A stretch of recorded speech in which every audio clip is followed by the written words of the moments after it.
ಈ ಸೋಷಿಯಲ್ ಮೀಡಿಯಾನೇ ಹಾಗೆ. ಯಾವಾಗ ಯಾವ ಕಂಟೆಂಟ್ಗಳು ವೈರಲ್ ಆಗ್ತವೆ ಅಂತಲೂ ಗೊತ್ತಿರಲ್ಲ. ಇದೇ ಈ ಸೋಷಿಯಲ್ ಮೀಡಿಯಾದ ಒಂದು ಬಿಗ್ಗೆಸ್ಟ್ ಸ್ಟ್ರೆಂತ್ ಅಂತ ಹೇಳಿದ್ರೆ ತಪ್ಪಾಗಲ್ಲ. ಇತ್ತೀಚೆಗೆ ತುಂಬಾ ಟ್ರೆಂಡಿಂಗ್ ಆಗ್ತಿರೋ ಒಂದು ಸಿನಿಮಾ ಅಂದರೆ ಅದು 1991ರಲ್ಲಿ ಬಂದಂತಹ ರವಿಚಂದ್ರನ್ ಅವರ ಸಿನಿಮಾ ಶಾಂತಿ ಕ್ರಾಂತಿ. ಇದು ಎಲ್ಲೆಡೆ ಟ್ರೆಂಡ್ ಕೂಡ ಆಗಿತ್ತು ಮತ್ತು ರಿಲೀಸ್ಗೂ ಕೂಡ ಅಭಿಮಾನಿಗಳು ಕೋರಿಕೆಯನ್ನು ಇಟ್ಟಿದ್ರು. ಈ ಸಿನಿಮಾನ ಮತ್ತೆ ರಿಲೀಸ್ ಮಾಡಿ ಅಂತಲೂ ಕೂಡ ಎಲ್ಲ ಕಡೆ ರಿಕ್ವೆಸ್ಟನ್ನು ರವಿಚಂದ್ರನ್ ಅವರಿಗೆ ಕೊಟ್ಟಿದ್ದರು. ಆಗಿನ ಕಾಲಕ್ಕೆ ಶಾಂತಿ ಕ್ರಾಂತಿ ಸಿನಿಮಾ ಕನ್ನಡ ಮಾತ್ರ ಅಲ್ಲ, ತೆಲುಗು, ತಮಿಳು, ಹಿಂದಿಯಲ್ಲೂ ಕೂಡ ಏಕಕಾಲಕ್ಕೆ ರಿಲೀಸ್ ಆಗಿತ್ತು. ಮತ್ತು ಈ ಸಿನಿಮಾ ಆಗಿನ ಕಾಲಕ್ಕೆ ಅಷ್ಟೊಂದು ಮೆಚ್ಚುಗೆಯನ್ನು ಪಡೀಲಿಲ್ಲ. ಆದ್ದರಿಂದ ಈ ಸಿನಿಮಾ ಒಂದು ಫ್ಲಾಪ್ ಲಿಸ್ಟಿಗೆ ಸೇರ್ತಂತ ಹೇಳಿದ್ರೆ ತಪ್ಪಾಗಲ್ಲ. ಆದರೆ ಈಗ 2026ಅಲ್ಲಿ ಈ ಏನೊಂದು ವಿಡಿಯೋ ವೈರಲ್ ಆಗ್ತಿದೆ ಶಾಂತಿ ಕ್ರಾಂತಿ ಸಿನಿಮಾದ, ಮತ್ತು ಸಾಂಗ್ಸ್ಗಳು ಕೂಡ ಸಿಕ್ಕಾಪಟ್ಟೆ ವೈರಲ್ ಆಗ್ತಿದೆ. ಯೂಟ್ಯೂಬಲ್ಲೂ ಕೂಡ ಜಾಸ್ತಿ ವ್ಯೂಸ್ ಕೂಡ ಆಗ್ತಿದೆ. ಇದೇ ವಿಷಯಕ್ಕೋಸ್ಕರನೇ ಫ್ಯಾನ್ಸ್ಗಳು ರವಿಚಂದ್ರನ್ ಅವ್ರ ಹತ್ರ ಕೇಳ್ತಿದ್ದಾರೆ ಈ ಸಿನಿಮಾನ ರಿಲೀಸ್ ಮಾಡಿ ಅಂತ. ಆದರೆ ಪ್ರಾಕ್ಟಿಕಲ್ಲಾಗಿ ಈ ಸಿನಿಮಾ ರಿಲೀಸ್ ಮಾಡ್ಬೋದಾ ಅಂತ ನಾವು ಕೆಲವೊಂದಿಷ್ಟು ಮಾಹಿತಿಗಳನ್ನ ಕಲೆ ಹಾಕಿದ್ದೀವಿ ಮತ್ತು ಅದನ್ನು ನಿಮ್ಮ ಜೊತೆ ಕೂಡ ಹಂಚ್ತೀವಿ. ಅದಕ್ಕಿಂತ ಮುಂಚೆ ನಮ್ಮ ಚಾನಲ್ನ ನೀವು ಸಬ್ಸ್ಕ್ರೈಬ್ ಮಾಡ್ಕೊಳ್ಳಿಲ್ಲ ಅಂದರೆ ದಯವಿಟ್ಟು ಈ ಚಾನಲ್ನ ಫ್ರೀಯಾಗಿ ಸಬ್ಸ್ಕ್ರೈಬ್ ಮಾಡ್ಕೊಳ್ಳಿ. ನಮಗೆ ಬಂದಿರೋ ಮಾಹಿತಿ ಪ್ರಕಾರ ಈ ಶಾಂತಿ ಕ್ರಾಂತಿ ಅಲ್ಲ, ಈಶ್ವರಿ ಸಂಸ್ಥೆಯ ಯಾವ ಸಿನಿಮಾದ ಹಕ್ಕು ಕೂಡ ರವಿಚಂದ್ರನ್ ಬಳಿ ಇಲ್ವಂತೆ, ಅವರ ಸೋದರ ಬಾಲಾಜಿ ಅವರ ಬಳಿ ಇದೆಯಂತೆ. ಈಗಾಗಲೇ ಬಾಲಾಜಿ ಅವರು ಕೂಡ ಈ ಸಿನಿಮಾದ ರಿಲೀಸ್ ಬಗ್ಗೆ ಚಿಂತನೆಯನ್ನು ಕೂಡ ಮಾಡ್ತಾ ಇದ್ದಾರಂತೆ. ಆದರೆ ಅವರಿಗೆ ಮುಂದಾಗುವ ಚಾಲೆಂಜಸ್ಗಳೇನು ಅಂತ ಒಂದೊಂದಾಗಿ ಹೇಳ್ತೀನಿ ಬನ್ನಿ. ಮೊದಲೇ ಚಾಲೆಂಜ್ ಬರೋದೇ ಇವರ ಸಿನಿಮಾದ ರೀಲ್. ಆಗಿನ ಕಾಲದಲ್ಲಿ ಈ ಡಿಜಿಟಲ್ ಪ್ಲ್ಯಾಟ್ಫಾರ್ಮ್ ಇರಲಿರೋ ಕಾರಣ ರೀಲ್ಸಲ್ಲಿ ಸಿನಿಮಾಗಳನ್ನ ಮಾಡ್ತಿದ್ದಾರೆ. ಅದರ ಒರಿಜಿನಲ್ ರೀಲ್ಸ್ ಎಲ್ಲಿದೆ ಅಥವಾ ಎಲ್ಲಿ ಅದನ್ನು ಸ್ಟೋರ್ ಮಾಡಿಟ್ಟಿದ್ದಾರೆ ಅಂತ ಗೊತ್ತಿಲ್ಲ.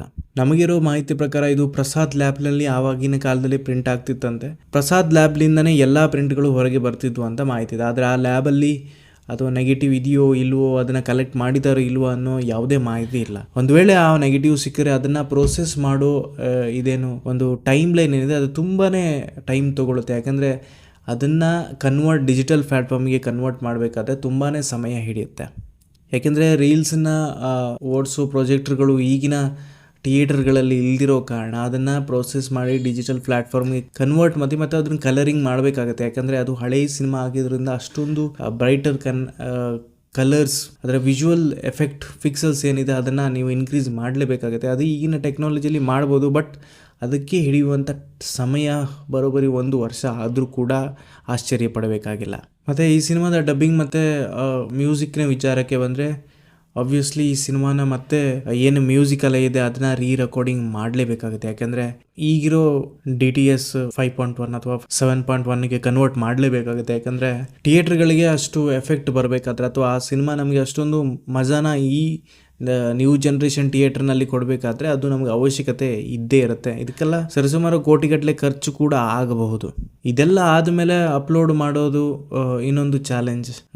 UFO, ಕ್ಯೂಬ್ ಮುಂತಾದ ಸರ್ವಿಸ್ ಪ್ರೊವೈಡರ್ಗಳಿಗೆ ಮತ್ತೆ ಅಪ್ಲೋಡ್ ಮಾಡಲೇಬೇಕು. ಯಾಕೆಂದರೆ ಇದು ಈಗಿನ ಥಿಯೇಟರ್ ಸೆಟಪ್ಗಳಿಗೆ ಈ ಪ್ರೊವೈಡರ್ಗಳಿಂದನೇ ಪ್ರದರ್ಶನ ಹೋಗುತ್ತೆ.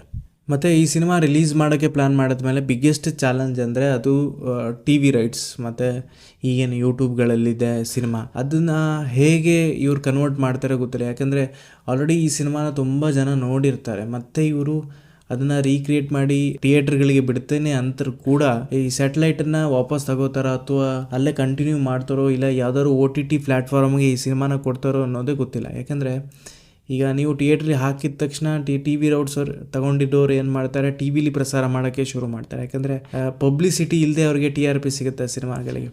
ಏನು ಟಿ ವಿ ಸಿನಿಮಾಗಳಿಗೆ ಏನು TVನ ಖರೀದಿ ಮಾಡಿರ್ತಾರೆ ಅವರಿಗೆ ಯಾವುದೇ ಪಬ್ಲಿಸಿಟಿ ಇಲ್ಲದೆ TRP ಸಿಗೋದ್ರಿಂದ ಅವರು ಕೂಡ ಪ್ರಸಾರ ಮಾಡ್ಬೋದು. ಬಟ್ ಇದನ್ನೆಲ್ಲ ಹೇಗೆ ಓವರ್ಕಮ್ ಮಾಡ್ತಾರೆ ಅದು ಸಿನಿಮಾದ ಏನು ಡಿಸ್ಟ್ರಿಬ್ಯೂಟರ್ ಅಥವಾ ಪ್ರೊಡ್ಯೂಸರ್ಗೆ ಗೊತ್ತಿರುತ್ತೆ. ಅದನ್ನೆಲ್ಲ ಕೂಡ ಈ ಚಿತ್ರತಂಡದವರು ನೋಡ್ಕೋಬೇಕಾಗತ್ತೆ.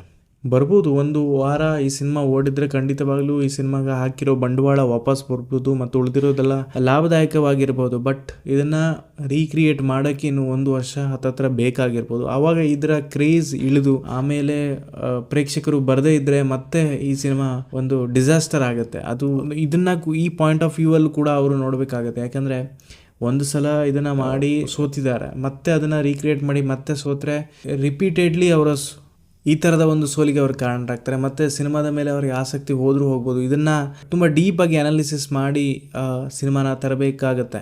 ಇವತ್ತು ಎಲ್ಲ ಪ್ಯಾನ್ ಇಂಡಿಯಾ ಅಂತ ಹೇಳ್ತಿದ್ದಾರೆ, ಆದರೆ ದಕ್ಷಿಣ ಭಾರತದಲ್ಲಿ ಇದು ಮೊದಲ ಪ್ಯಾನ್ ಇಂಡಿಯಾ ಅಂತಲೇ ಹೇಳ್ಬೋದು. ಯಾಕೆಂದರೆ ಇದು ಖಾಲಿ ಡಬ್ಬಿಂಗ್ ಮಾಡಿಲ್ಲ, ಈ ಸಿನಿಮಾದಲ್ಲಿ 4 ಭಾಷೆಗಳನ್ನ ಏಕಕಾಲಕ್ಕೆ ಚಿತ್ರಣ ಮಾಡ್ತಾರೆ, ಮತ್ತು ಬೇರೆ ಬೇರೆ ಹೀರೋಗಳನ್ನ ಹಾಕಿ ಸಿನಿಮಾನ ಶೂಟ್ ಕೂಡ ಮಾಡ್ತಾರೆ. ಇದು ಒನ್ ಆಫ್ ದಿ ಬೆಸ್ಟ್ ಅಂತಲೇ ಹೇಳ್ಬೋದು. ಯಾರು ಈ ಥರದ ಒಂದು ಸಾಹಸಕ್ಕೆ ಇದುವರೆಗೂ ಕೈ ಹಾಕಿಲ್ಲ.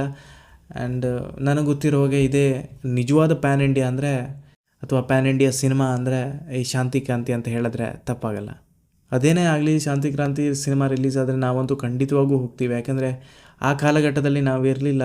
ಆ್ಯಂಡ್ ಆ ಥರದ ಒಂದು ಅದ್ಭುತವಾದ ಸಿನಿಮಾ ಕಣ್ತುಂಬಕ್ಕೆ ನಮಗೆ ಥಿಯೇಟ್ರ್ಗಳಿಗೆ ಹೋಗೋ ಅವಕಾಶ ಇರಲಿಲ್ಲ. ಈಗ ರಿಲೀಸ್ ಆದರೆ ಖಂಡಿತವಾಗಲೂ ಈ ಸಿನಿಮಾ ನೋಡೋಕ್ಕೆ ನಾವು ಕಾತರದಿಂದ ಕಾಯ್ತಾ ಇದ್ದೀವಿ, ಮತ್ತು ಹೋಗೋಕ್ಕೆ ನಾವು ಅಂತೂ ಇಷ್ಟಪಡ್ತೀವಿ.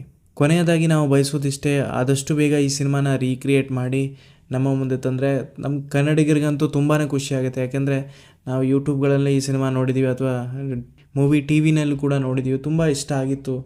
ಮತ್ತು ಇದನ್ನು ಬಿಗ್ ಸ್ಕ್ರೀನ್ ಮೇಲೆ ನೋಡೋಕ್ಕೆ ನಾವು ಕೂಡ ಕಾತರದಿಂದ ಕಾಯ್ತಾ ಇದ್ದೀವಿ. ಆದರೆ ಮುಂದಿನ ಪರಿಸ್ಥಿತಿಗಳನ್ನು ನೋಡಿಕೊಂಡು ಇದನ್ನು ರೀಕ್ರಿಯೇಟ್ ಮಾಡಿ ರಿಲೀಸ್ ಮಾಡುವ ಹಂತಕ್ಕೆ ಪ್ರೊಡ್ಯೂಸರ್ಗಳು ಅಥವಾ ಡಿಸ್ಟ್ರಿಬ್ಯೂಟರ್ಗಳು ಇದನ್ನೆಲ್ಲ ಯೋಚನೆ ಮಾಡಿ ಸಿನಿಮಾ ರಿಲೀಸ್ ಮಾಡೋದು ಒಳ್ಳೆಯದಂತ ನಮ್ಮ ಅನಿಸಿಕೆ. ಇದು ಇವತ್ತಿನ ವಿಶೇಷ. ಸಿಗೋಣ ಮುಂದಿನ ವಿಡಿಯೋದಲ್ಲಿ. ಅಲ್ಲಿವರೆಗೂ ನೋಡ್ತಾ ಇರಿ ಬಂಟಿ ಅಡ್ಡ. ಮಾಹಿತಿ ಮತ್ತು ಮನೋರಂಜನೆಗಾಗಿ ಬಂಟಿ ಅಡ್ಡ ಯಾವಾಗಲೂ ತಯಾರಿರುತ್ತೆ.